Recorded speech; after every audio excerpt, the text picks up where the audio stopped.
আজি মই লৈ আহিছোঁ খুব সুন্দৰ এটা ৰেচিপি যিটো তৎক্ষণাত বনাব পাৰি আলহী আহিলে আপুনি যেতিয়াই তেতিয়াই বনাই দিব পাৰে এইবিধ পিঠা ৰেচিপিটো মই বনাইছোঁ চাউলৰ গুড়িয়ে নহয়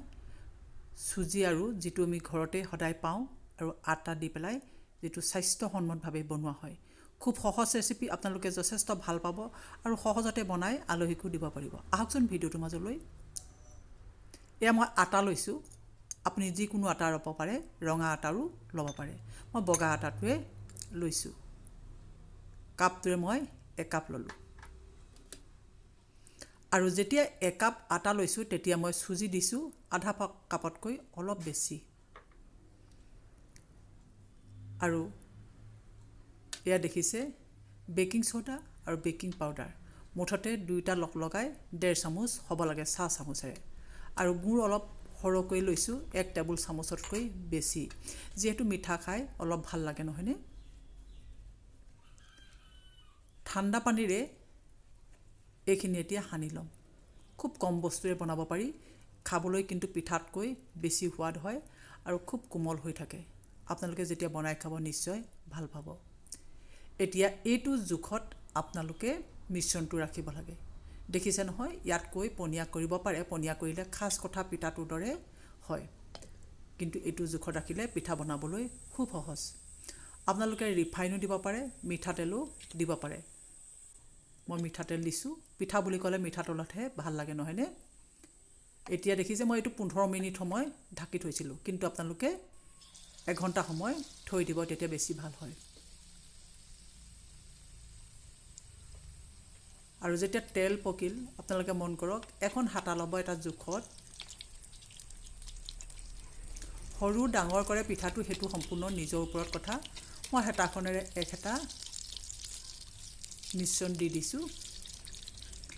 আৰু খুব ধুনীয়াকৈ ফুলি আহে যেতিয়া এটা সাইড ৰঙচুৱা হয় তেতিয়াহে আপোনালোকে এনেকৈ ইটো সাইড লুটিয়াই দিব এতিয়া দেখিছে নহয় খুব ধুনীয়াকৈ পিঠাটো ফুলি আহে খুব কোমল হয় আৰু কেইবাদিনলৈও থ'ব পাৰি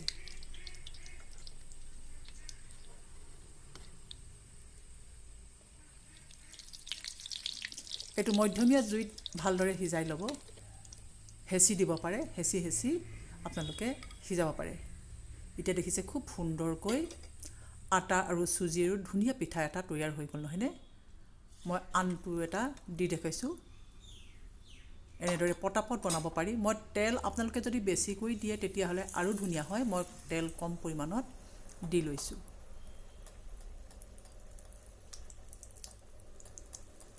মই যিখিনি জোখত লৈছিলোঁ আপোনালোকক দেখুৱাই যাম সেইখিনি জোখেৰে প্ৰায় মোৰ 10টা পিঠা ওলাল এতিয়া চাই যাবচোন মই প্ৰায়কেইটা পিঠাই বনাই দেখুৱাইছোঁ আপোনালোকক এয়া দেখিছে খুব ধুনীয়া হয় খাবলৈ আৰু ফুটা ফুটা নিচিনা ওলাই একেবাৰে ভিতৰলৈকে সিজে তেল কম হোৱা যেন দেখিত মই আৰু অলপ মিঠাতেল দি দিছোঁ আৰু যেতিয়া তেলটো ভালকৈ পকিবলৈ দিব পকা পিছতহে মিশ্ৰণটো দিব খুব সহজতে পাৰিব খাবলৈ কিন্তু খুব ভাল সৰু ল'ৰা ছোৱালীও খাই খুব ভাল পায় আৰু বয়সস্থজনেও চুবাবলৈ কষ্ট নাপায় খুব কোমল হয়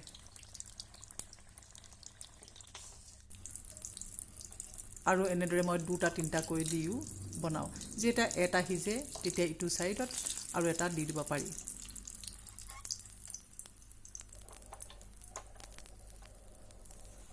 এনেদৰে মই 2টা দি দিওঁ যদি তেল বেছিকৈ লয় তেতিয়াহ'লেতো ক'বই নালাগে 2টা বা 3টা দিব পাৰি কিন্তু আধা কেঁচা হৈ থাকোঁতেহে দিব যদি নিহিজে তেতিয়াহ'লে দিব নালাগে এনেদৰে আপোনালোকে আলহী আহিলে তৎক্ষণাত বনাব পৰা খুব সুন্দৰ এবিধ পিঠা আপোনালোকে এবিধক মালপোৱা বুলিও ক'ব পাৰে আচলতে মালপোৱা বুলি ক'লে চেনি দিয়া হয় নহয়নে কিন্তু আমি গুড় দি পেলাই খুব সুন্দৰ এটা পিঠা তৈয়াৰ কৰিব পাৰি আৰু মালপোৱাত প্ৰায় অকল ময়দা দি বেছিকৈ বনোৱা দেখা যায় কিন্তু আপুনি বনাব পাৰে আটা আৰু চুজিৰে খুব এবিধ ধুনীয়া পিঠা এনেদৰে ঘৰত এবাৰ বনাই খাব আৰু আলহীকো খুৱাব নিশ্চয় ভাল পাব আৰু ভিডিঅ'টো কেনে পালে মোক কিন্তু জনাবলৈ নাপাহৰিব যদি ভাল পালে তেন্তে লাইক কৰিব কমেন্ট কৰিব আৰু লগৰসকলৰ লগত শ্বেয়াৰ কৰিব আজি মই খুব খৰধৰকৈ বনাইছোঁ, কাৰণ দেশৰ পৰিস্থিতি চাই যিকোনো এটা কাম কৰিবলৈ মনেই যোৱা নাই। তথাপিতো নেখালে নহয় কাৰণে খাবলগীয়া হৈছে আৰু আলহীকো খুৱাবলগীয়া হৈছে। দেখিছে পিঠা বনোৱা পদ্ধতিটো কিমান সহজ আৰু দেখিবলৈও খুব ধুনীয়া হৈছে নহয়নে?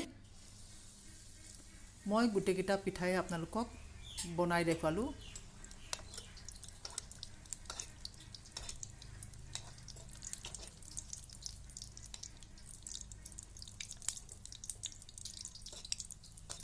আপোনালোকে যদি ইচ্ছা কৰে তাত জালুকৰ গুড়ি বা নাৰিকল দিব পাৰে, যদি ঘৰত নাৰিকল থাকে। নাথাকিলেও এনেদৰে সাধাৰণভাৱে বনালে খাবলৈও খুব ভাল লাগে।